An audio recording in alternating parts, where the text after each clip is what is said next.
특별히 천진에서는 큰 폭발이 있어서 지금 굉장히 위험한 그런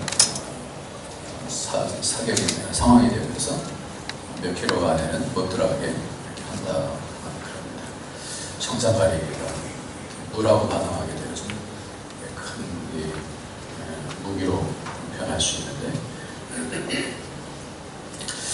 우리가 이런 부분들을 보면서 같이 생각을 여러 가지로 해야 될 것 같습니다. 언제 어떻게 어떤 일들이 발생할지 모르는 그런 상황 속에서 우리는 일단 어떻게 살아가야 될까 그런 생각들을 하게 됩니다.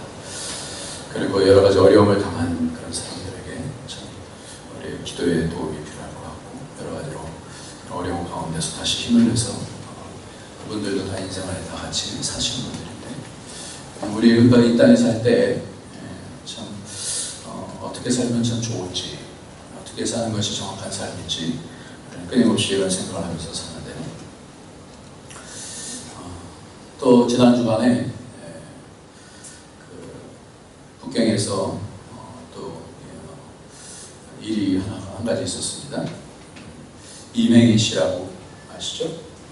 이명희 씨가 10년 정도 북경에서 있다가 지난 주간에 돌아가셨는데, 몰랐었어요.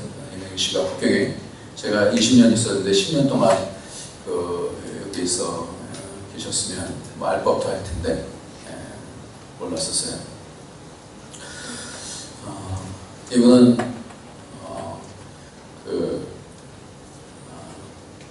아버지가 이병철 회장이잖아요. 그런데 이 이병철 회장에 의해서 낙점되지 못하고 그 아들, 그 동생이 이건희 씨가 그런 자리를 물려받게 되어지면서 계속해서 해외를 다니다가 한 10년 정도를 북경 땅에서 있었다, 이렇게 얘기를 해요. 그리고 지난 주간이 70주년 되는 그런 광복절인데, 컬럼에도 잠깐 썼습니다만 기독교인들이 1919년부터 시작해서 계속해서 컬럼 보지 마십시오. 계속해서 그 믿음의 사람들이 이 북경 땅에서, 당해 땅에서 얼마나 이 독립을 위해서 많이 일했는지에 대한 부분들을 생각했던 그런 주간이었던 것 같아요. 그렇다면 저와 여러분은 이 북경 땅에 있으면서 어떤 인생을 살아가야 되나, 어떤 생각을 해야 되나. 어떤 사람은 재벌의 아들로 태어나서 자기가 누릴 수 있는 거 다 누릴 수 있는데도 불구하고 그런데 그렇게 누리면서 살지 못하는 그런 삶을 살았던 것 같고요. 정말 어려운 가운데 있으면서도 불구하고 광복을 위해서 자기 자신의 삶을 버리는 사람들도 있습니다. 우리도 이 땅에서 살면서 무엇을 붙잡고 사느냐에 따라서 참 다른 삶을 살게 되어지는 것 같은데, 우리는 이 시대적인 상황 가운데서 우리는 어떻게 살아야 될까? 오늘 성경은 존귀에 대한 얘기를 시작합니다. 그래서 4절 말씀 한 같이 읽겠습니다. 4절. 히브리서 5장 4절입니다. 이 존귀는, 시작. 이 존귀는 아무나 스스로 취하지 못하고 오직 아론과 같이 하나님의 부르심을 입은 자라야 할 것이니라. 존귀에 대한 부분이에요. 우리가 한 번 사는데 인생, 이 인생 한 번 사는 것 가운데서 어떻게 살아야 존귀한 삶을 살 수 있게 되는지, 돈이 많다고 해서 존귀한 삶을 사는 것 같지는 않고요. 어떻게 해야지 내가 존귀한 삶을 살게 되는지, 성경은 이 존귀한 삶을 뭐라고 말하고 있는지 이 부분을 오늘 좀 살펴보자 합니다. 이 존귀한 삶을 얘기하면서 이 존귀는 이라고 말하면서 세 가지로 말하고 있는데요. 이 존귀를 얻는 방법에 대해서 말하고 있습니다. 존귀가 뭔지, 존귀를 어떻게 얻는지에 대한 방법을 얘기해주고 있는데, 그것이 무엇 가치라고 하는 그런 단어를 가지고 세 가지로 말씀하고 있습니다. 여러분 한번 찾아봐 주시기 바랍니다. 4절서부터 무엇 가치라고 하는 것이 뭐가 나오죠? 네? 아론과 같이. 또요? 또요?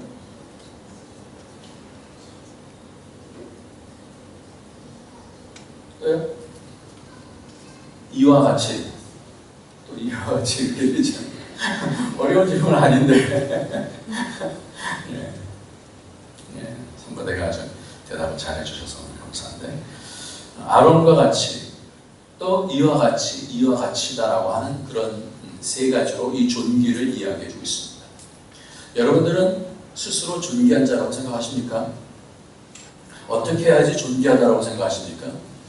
돈이 많으면, 학식이 많으면, 권력이 많으면 그러면 존귀하다라고 생각하십니까? 어떤 사람을 봤을 때, 여러분들이 그 사람을 봤을 때 그 사람이 존귀하다고 여기게 되어지는 그 원인은 여러분 뭐라고 생각하십니까? 오늘 성경은 세 가지로 이 존귀에 대해서 말씀하고 있는데, 뭐뭐과 같이라고 하는 단어를 가지고 얘기할 때 4절을 보면서 어떤 것이 바로 존귀라는 것으로 성경은 말하고 있는가, 한번 4절 한번 읽어 다시 읽어보겠습니다. 이 존귀는, 시작. 이 존귀는 아무나 스스로 취하지 못하고 오직 아론과 같이 하나님의 부르심을 입은 자라야 할 것이니라. 첫 번째 존귀는 뭐라고 그래요? 아론과 같이 뭐라고요? 하나님의 부르심을 받아요. 잘 찾아내셨습니다. 첫 번째 존귀는 하나님의 부르심이에요.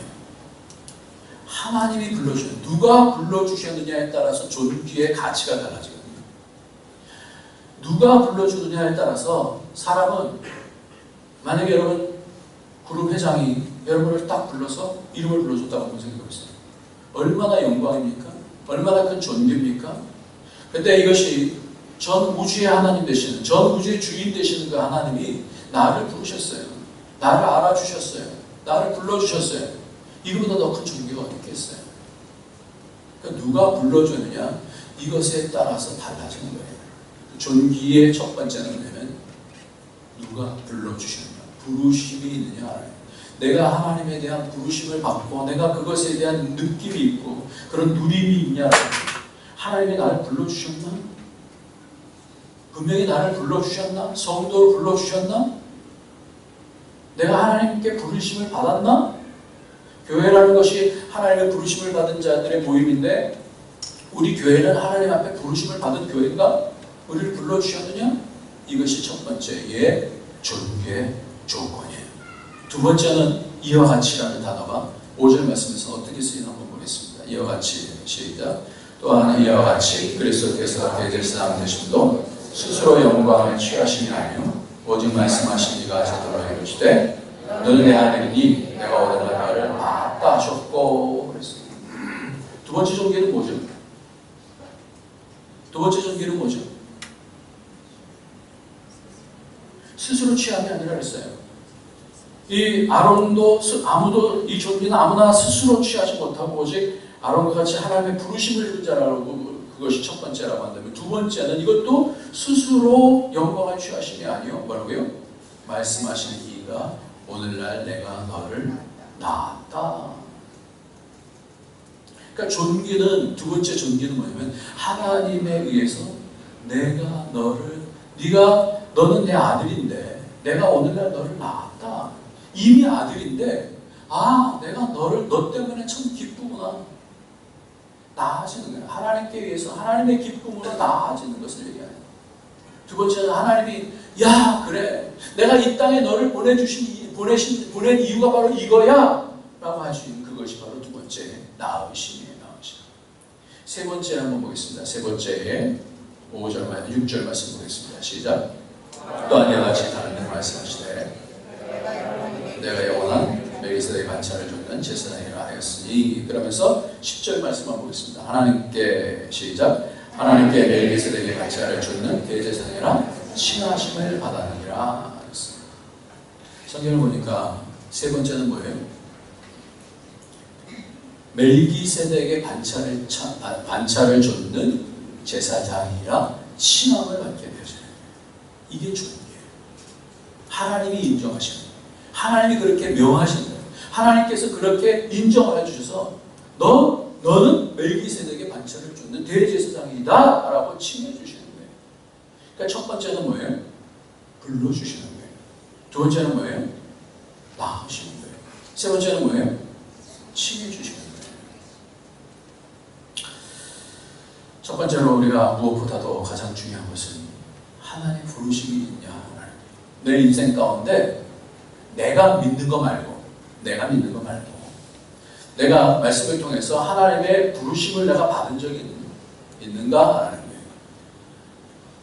내 이름을 하나님이 불러주신 적이 있냐라는 거예요.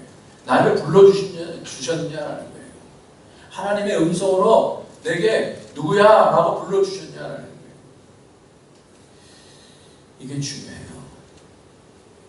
내 뜻으로 된 것이 아니에요. 스스로 된 것이 아니라 그랬어요. 이 존귀는 하나님의 부르심으로 말미암아 된 거라는 거예요.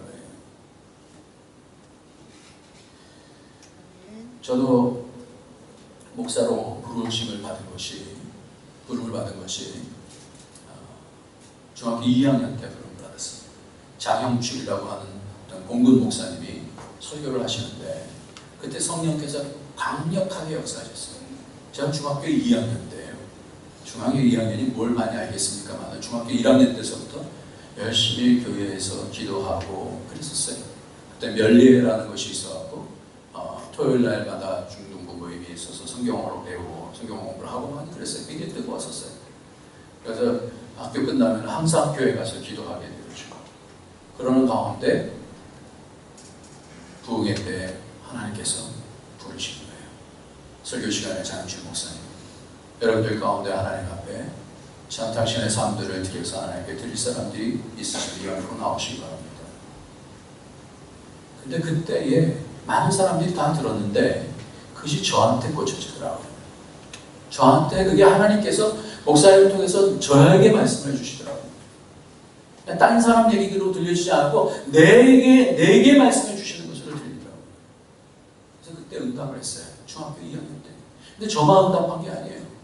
제 주위에 있었던 제 또래와 제 형, 동생이 있는 이런 사람들이 한 10명 정도가 그때 일어나서 하나님 강당 앞으로 와서 그때 하나님 앞에 헌신했어요. 서원을 했어요. 그리고 그 많은 사람들이 지금 다 선교사나 목사로 하나님 나라를 섬기고 있어요. 부르시는 거예요. 부르심. 이것이 1대1로 인격적으로 우리를 부르시는 부르심이 있어야 이것이 뭐예요? 존귀하다라고 하는 거예요. 여러분들 다 같아도 같지 않습니다. 다 장로여도 장로가 다 같지 않고 안수집사 권사가 다 같지 않아요. 부름을 받은 사람하고 어찌어찌어찌어서 된 사람하고 부름을 받았지만 목사도 다 같지 않아요. 왜 그럴까요? 그 부르심이 하나님에게로부터 부르심이라는 거예요. 사무엘상을 한번 보겠습니다. 사무엘상 볼까요? 하나님께서 사무엘을 부르셔요.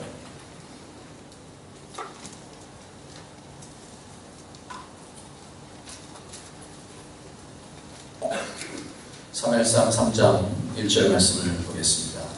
아이 사무엘이 411쪽에 있습니다. 시작. 아이 사무엘이 엘리 앞에서 여호와를 섬길 때에는 여호와의 말씀이 비교하여 이상이 흔히 보이지 않더라. 근데 4절에 보니까 여호와께서 사무엘을 부르셨어요. 4절에 사무엘은 하나님의 궤에 있는 여호와의 전안에 누워있는데 하나님 부르셨어요. 저가 대답하되 내가 여기 있나이다 하고 엘리에게로 달려갔습니다. 또 부르셨어요. 또 엘리에게로 달려갔어요. 저 부르셨습니까? 아니 나 너 부르지 않았는데. 세 번째 또 하나님 부르셨어요. 또 엘리에게로 달려갔어요.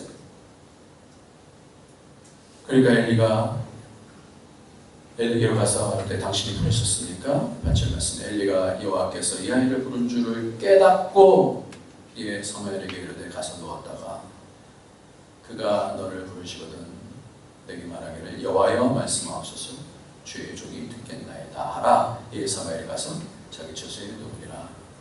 10절 말씀을 같이 읽겠습니다. 여호와께서 시작. 여호와께서 임하여 서서 전과 같이 사무엘아 부르시는지라. 사무엘이 이르되 말씀하옵소서 주의 종이 듣겠나이다. 여호와께서 사무엘에게 이르시되 보라 내가 이스라엘 중에 한 일을 행하리니 그것을 듣는 자마다 두 귀가 열리리라. 여러분 1절 말씀이 여호와의 말씀이 희귀하여 그랬어요. 엘리의 눈은 점점 어두워졌고 듣지 못했었어요. 그런 가운데 누구를 통해서? 사무엘을 통해서 이 엘리 가문에 대해서 저주하시면서 말씀을 주셔요. 엘리가 뭔가 사무엘과 다르죠. 부르심이 다른 거예요. 부르심을 듣는 것이 다른 거예요. 성경에도 귀 있는 자는 들을지어다 이렇게 말씀해요. 우리가 다 귀 있죠. 그러나 귀가 있다고 해서 다 듣는 것이 아니라는 거예요. 귀가 있는 것이라고 다 듣는 것이 아니라 성령이 교회에게 하시는 말씀을 들을 귀 있는 자는 들을지어다 이렇게 말씀합니다. 그러니까 부르심에 대해서 들을 수 있는 거예요. 하나님이 부르신 건지에 대한 하나님의 임재 안으로 들어가려면, 그 존귀로 들어가려면, 대제사장으로서의 그 존귀로 들어가려면 귀가 열려서 하나님이 부르시는 그 부르심을 사모해야 해요. 지금 사무엘을 보니까 여호와의 전에 있었다 이렇게 말씀해요. 여호와의 전에 사모했었어요. 그 어두운 시절 가운데서 다른 사람들은 다 자기의 형벌되는 그 엘리 제사장의 그 아들들은 제사장으로 이제 세습되지 않습니까? 나쁜 짓을 다 하는 그런 때에 사무엘은 여호와의 전에서 하나님을 섬기고 하나님 섬기는 자, 어렸을 때부터 달라요. 부르심에 대한 응답을 할 수 있는 그 사람이, 그 교회가 복된 교회인 줄 믿습니다. 오늘도 우리 인생이요, 하나님께서 부르실 때 그것을 놓치지 마시기 바랍니다. 하나님이 부르실 때에 그것을 잘 감지할 수 있는 그런 영적인 준비가 되어 있어야 되는 거예요. 그것이 우리에게 존귀로 가는 축복의 길인 줄 믿습니다. 사무엘만 보는 것이 아니라, 너무 추우시면 에어컨 꺼주셔도 돼요. 다윗을 부르셔요. 다윗을 왕으로 부르십니다. 다윗을 왕으로 부르시는데 부르시고 나서 바로 왕이 되질 않아요. 그 다음에도 그러니까 맨 위에 있는 것만 누르시면 돼요. 맨 위에 빨간 거 위에 있는 거.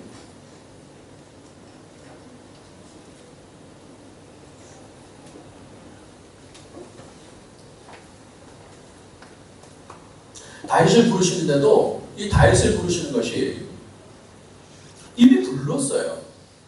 근데 불러갖고 끝나는 것이 아니더라는 거예요. 부르심을 받고 왕으로 기름 부음을 받았으면 부르신 거 아니에요? 사무엘을 통해서 다윗을 왕으로 불러주셨어요. 근데 계속해서 뭐가 있어요? 사울이 뒤에서 창을 던지는 거예요. 외국 땅으로 가서 뭐 미친 짓 하면서 있었어요. 거의 늘 죽을 뻔하고 거의 뭐 미친 사람 취급받게 되어지고 이런 상황이에요. 그런 가운데 부르신 자가 누구인지를 알게 되어지면 그럼 어떻게 돼요? 끝까지 순종하게 되는 거예요. 그 부르심이 부르심의 열매를 맺기까지, 그때까지 끝까지 충성하고 끝까지 하나님만 바라보는 거. 이게 존귀입니다. 이게 존귀로 가는 길에는요, 그냥 불러주셨다고 되는 게 아니에요. 부르심에 대한 부분에 하나님이 불러주셨다는 것을 알고 끝까지 그 일에 어떤 때든지 낙심하지 아니하고 절망하지 아니하는 거예요. 아브라함도 불러주셨어요. 아브라함은 본토 친정 아비집을 떠나서 내가 내게 지시할 땅으로 가라 그렇게 불러주셨어요. 그렇게 불러주셨을 때 아브라함이 갔죠. 믿음으로 응답해서 갔죠.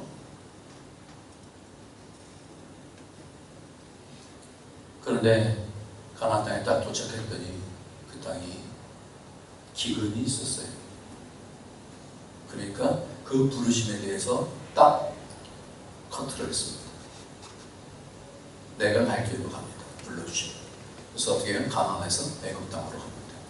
그리고 자기 아내를 누이라고 합니다. 그러다가 다시 하나님께로 회개하게 되어지고 다시 예배를 드리면서 회복하게 되어지고, 그래서 맨 마지막에 모리아산에서 그 아들을 바치라고 했을 때 이 부르심에 대해서 여러분 한번 생각해 보세요. 이거는 그 당시에는 이방신들이 했었던 거예요. 몰록신이나 자녀를 바치라고 그러지 하나님은 그렇게 이런 것을 이야기한 적이 한 번도 없어요. 그렇다면 한번 생각해 보세요. 다른 사람들을 보고 하나님을 생각했을 때 이것이 합당치 않을 때는 하나님께 따져야죠. 이렇게 불러주셔도 네 아들을 바쳐라 그래도 따져야죠. 하나님 지금 이상한 거 아닙니까? 뭔가 이거 잘못된 거 아닙니까? 그렇게 돼야 되지 않겠어요? 근데 그가 순종을 해요. 왜 그러세요? 그가 말씀을 받았기 때문에 그래요. 내 자식이, 내 후손이 이 이삭으로 말미암으리라라고 하는 말씀을 붙잡게 되죠. 그러니까 부르심만 있다고 해서 끝나지는 것이 아니라 부르심 가운데 있어서 그 부르심의 목표가 무엇인지, 부르심의 목적이 무엇인지, 나를 왜 불러주셨는지. 여러분, 이 북경 땅에 왜 불러주셨습니까? 잘 먹고 잘 살기 위해서만 불러주셨나요? 그러니까 우리는 때때로 어려움을 당하면 낙심해요. 아브라함도 그랬으니까요. 그런데 그것이 오히려 하나님의 뜻을 알게 되는 기회가 될 줄 믿습니다. 이게 쉽지 않죠. 근데 부르신 자가 누군지를 알게 될 때는 그게 믿음인 것 같아요.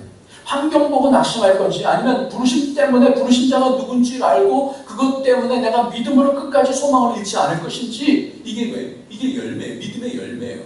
믿음이라는 건요, 머리의 것이 아니라 그랬어요. 신실이라고 그랬어요. 믿음은 반드시 열매가 있어야 되는데, 그 열매라는 것은 환경을 통해서 그 가운데서 내 마음이 무엇을 선택하느냐에 있다는 거예요. 그 가운데서 하나님은 여전히 하나님 되시는 줄 믿습니다.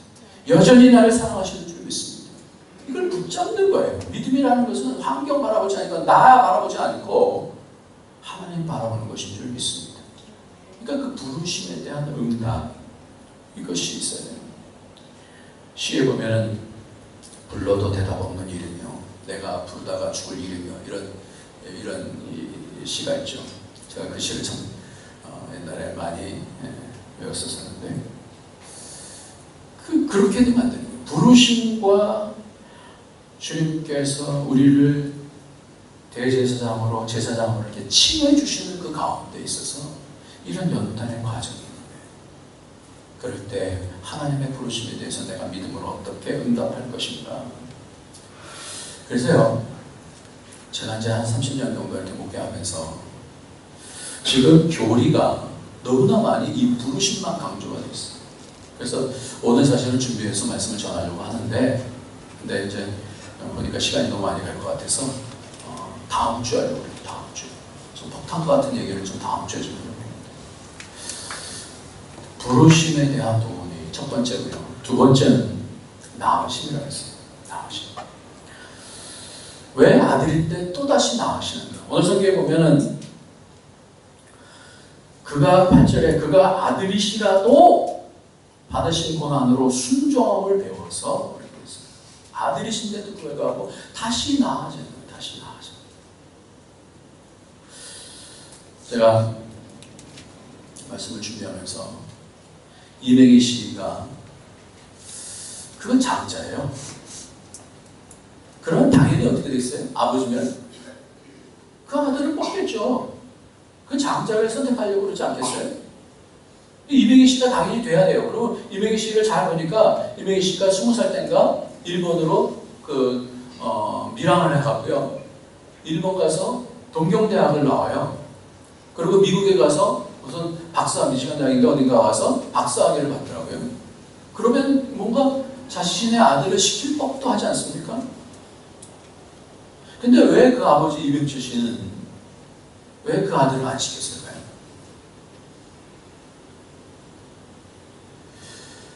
부모는요, 아버지는요, 아무리 아들이라 하더라도 또다시 뭐 해야 돼요? 점검해야 되는 거예요. 그 기업을 맡기려면 점검을 해야 되지 않겠어요? 아무리 장남이라 할지라도 점검해야 되지 않겠어요? 저는 성경에서 왜 장자가 차자가 장자를 처음에 뛰어넘는가? 그 이유가 뭘까? 장자에게 주는 이 더블의 복을 왜 차자한테 이것을 다시 물려주는가? 왜 이것이 정말 바뀌는가? 다 그렇잖아요. 다. 아브라함의 아들들, 아브라함부터 시작해서 다 그러잖아요. 다 바뀌어요. 왜 그럴까요? 아들이라 할지라도 다시 어떻게 되는 거예요? 아버지는 다시 나아요. 마음으로 나아요. 이 자식이 정말 내 마음에 합당한 자인가? 이건 나아요.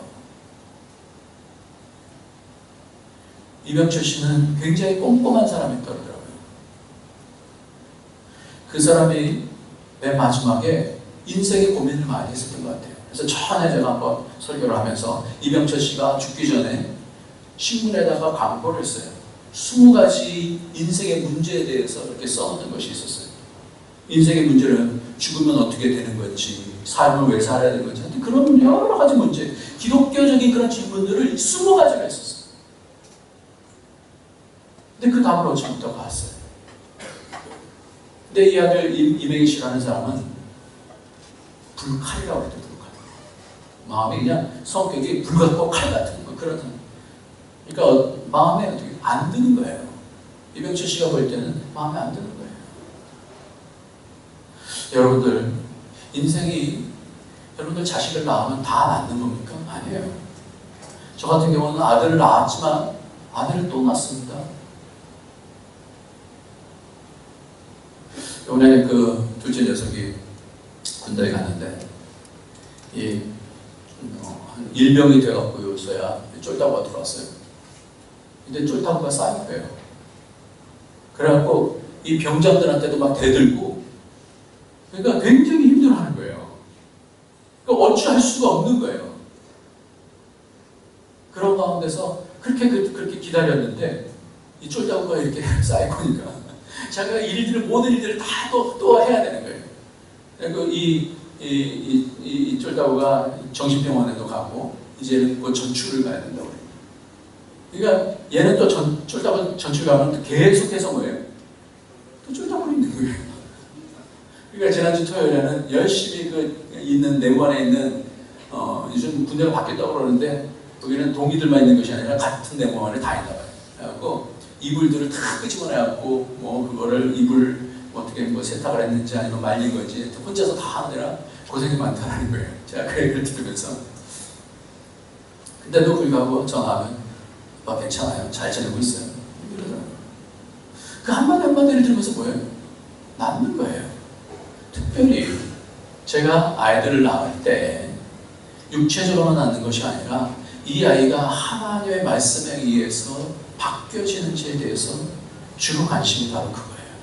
이 아이가 하나님의 어떤 어려움을 처하든지 하나님 붙잡는 아들인지 하나님 붙잡는 딸인지, 이게 인생 가운데서 저는 가장 중요한 것 같습니다. 무엇보다도 가장 중요한 것이 하나님을 붙잡는, 다시 하나님으로부터 나아지는 사람이 되는지.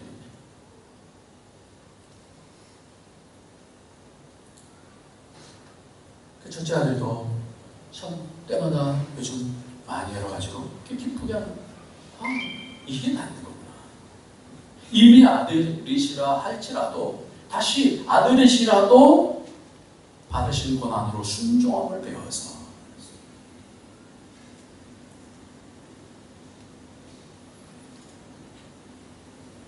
왜 믿음의 사람들이 믿음으로 그냥 믿어서 끝나지 않고 믿음의 장을 보면 계속해서 여러 가지 일들을 통해서 순종하는 그런 모습을 통해서 그 순종의 열매를 믿음장에서 얘기해주고 있는가, 우리는 생각을 해봐야 돼요. 믿음으로 순종함을 통해서 다시 나아지는 거예요. 열매로 보여지는 거예요.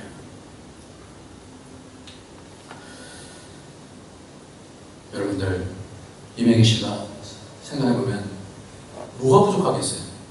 그 많은 돈 갖고 왜 그렇게 해외로 떠돌아다니겠어요? 근데 중요한 거예요. 부모가 자신을 인정해주는 거 굉장히 중요한 거거든요. 하나님이, 예수님이 하나님이심에도 불구하고 하나님께 나아지는 것이 가장 중요한, 그게 구원이에요.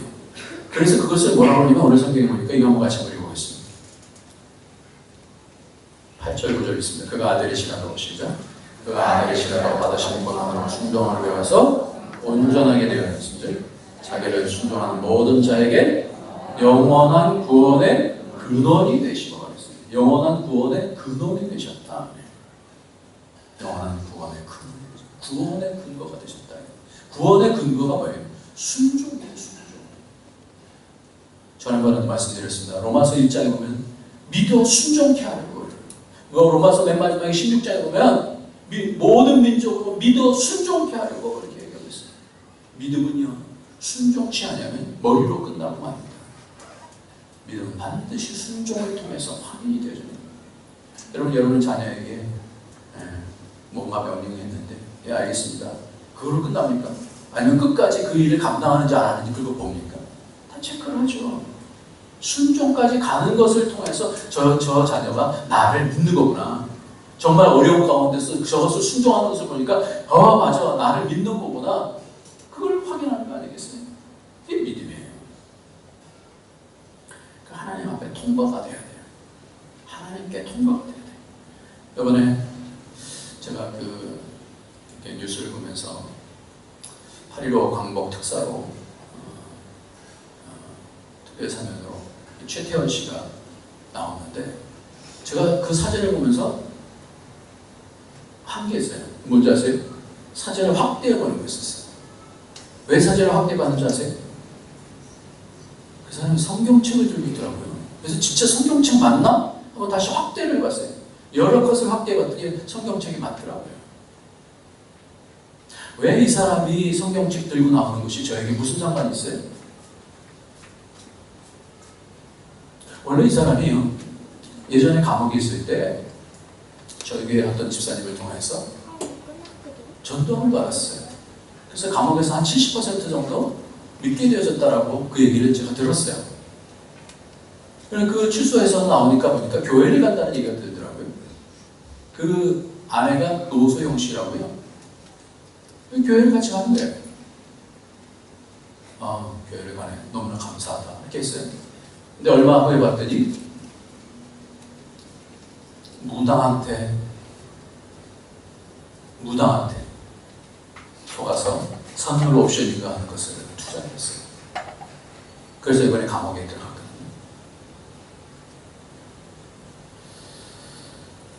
나아짐이 뭘까요? 사람들이 연약하기 때문에 계속해서 그런 어려움들이 있습니다. 이렇게 때때로는요, 이번에 그곳이 알고 싶다라고 하는 거기 보니까 목사가 많이 등장해요. 거기서 이 목사가 무당한테 속아갖고 몇 억을 이렇게 그 무당한테 주고, 그러면서 이 가족이 완전히 파탄이 나는 아주 미친 가족이 되어지는 그런 것이 나오더라고요. 참. 여러분들, 세상에 빠지게 되면 그런 게 쉬워요. 제가 듣기로는 이건희 회장도 홍콩에 있는 어디 어딘가를 찾아다녀요. 세상은 그래요. 믿음의 사람도 그렇게 돼요. 근데 그것을 어떻게 해요? 이제 감옥에서 끊어버린 거예요. 여러분은 감옥에서 나오면서 여러분 성경책을 들고 나온다는 것은, 그리고 회장이 이것을 들고 나온다는 건 굉장한 뭔가를 보여주는 거예요. 자신의 고백과 결심을 보여주는 거거든요. 그래서 저는 참 감사했어요. 하나님, 한 사람 한 사람 하나님께서 구체적으로 나오시는 거. 여러분, 부르심이 있으면 그런 거가 있으니 하나님께 나아지고 변화가 있어야 돼요. 믿음이라는 건요, 변화 없는 믿음은 그거는 확인이 안 되잖아요. 믿음은 반드시 변화가 있어야 되는 줄 믿으시기 바랍니다. 그러니까 순종이 필요한 거예요. 세 번째로는 칭하심을 받는데요. 이 칭하심을 받는데 제사장은 두 반열이 있어요. 아론의 혈통으로 나아진 반열이 있는가 하면 멜기세덱의 하나님의 제사장의 반열이 있습니다. 두 가지 반열이에요. 아론의 반열. 아까 보았듯이 엘리의 반열이 있는가 하면 사무엘의 반열이 같이 달라요. 여러분들, 다 목사가 목사라고 해서 다 같지 않습니다. 성도가 성도라고 해서 다 같지 않아요. 다 두 반열이 있어요. 세상에서 세상적인 공부만으로, 세상적인 어떤 윤리만으로 나아진 그런 성도가 있고 그런 목사가 있는 거예요.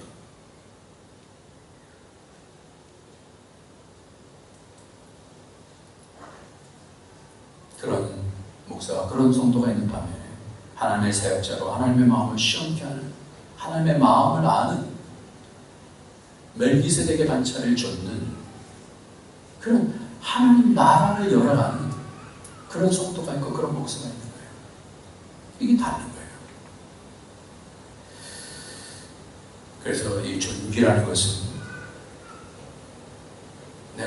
진정으로 하나님의 부르심, 하나님의 음성을 들으며 성령을 통해서 내 말씀을 통해서 하나님의 음성을 들으며 내가 그것에 응답하면서 가는 것인지,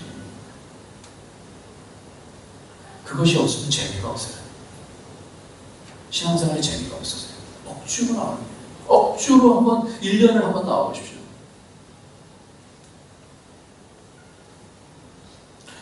그러니까 미국하고 유럽 같은 데 보면 1년에 한 3번 정도 나오고 자기 교인이라고 해요. 하나님 나라를 못 만듭니다.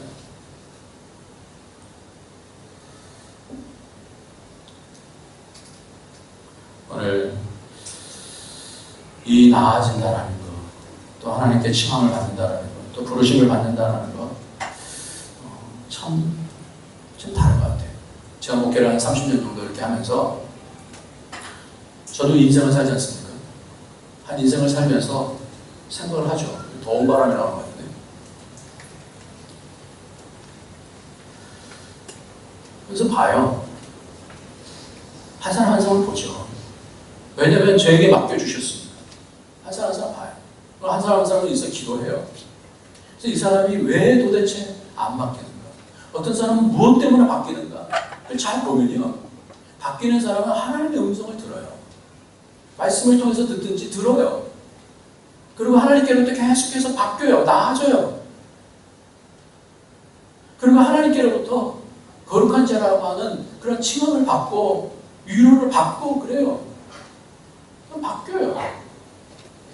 지난주 한 몇 주간 전부터 한 40대 후반부터 한 50대 정도 되는 분이 저를 이렇게 찾아왔어요. 몇 명이 찾아왔어요.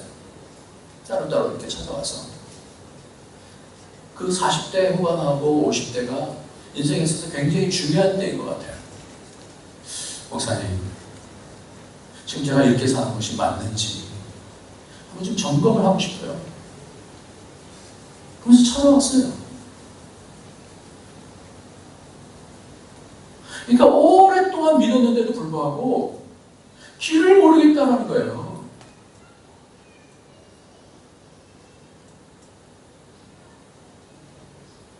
그러면서 여러분이 이제는 이렇게 살면 안 될 것 같아요. 예, 맞습니다. 우리 삶의 나침반을 가진 사람이 참 많지 않아요.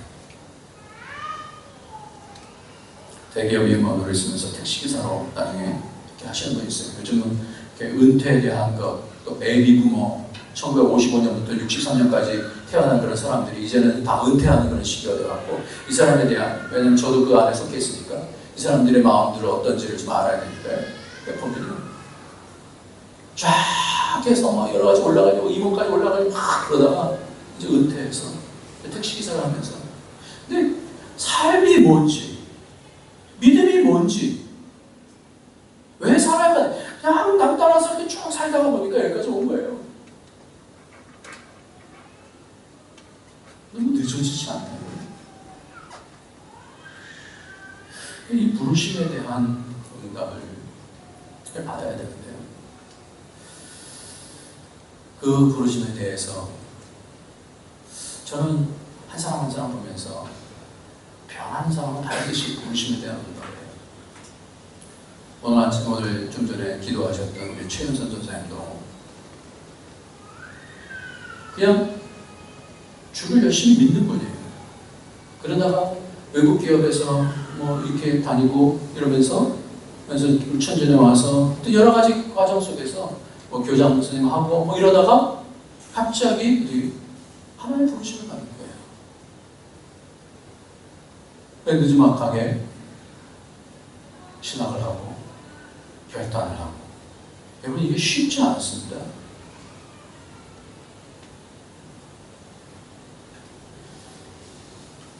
말씀 2개만 한번 보겠습니다.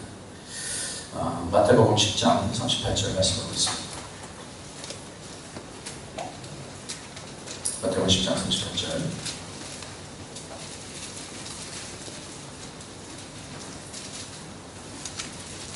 또 시작. 또 자기 십자가를 지고 나를 죽는 자도 내게 합당치 아니하니라. 이 합당이라는 단어가 존귀라는 단어하고 똑같은 단어예요. 자기 십자가를 지고 나를 좇지 않는 자는 영어로 보면 뭐라 해야 되냐면 내 가치가 없다 그렇게 됐어요. 내 가치. 그러니까 주님이 뭐라고 말씀해요? 자기 십자가를 지지 않는 자는 주님의 가치가 없는 거예요. 우리에게 태인 십자가들. 내가 여러 가지 감당해야 될 것들을 감당하지 않으면 주님의 가치가 없다. 이렇게 얘기를 해요. 주님의 가치가.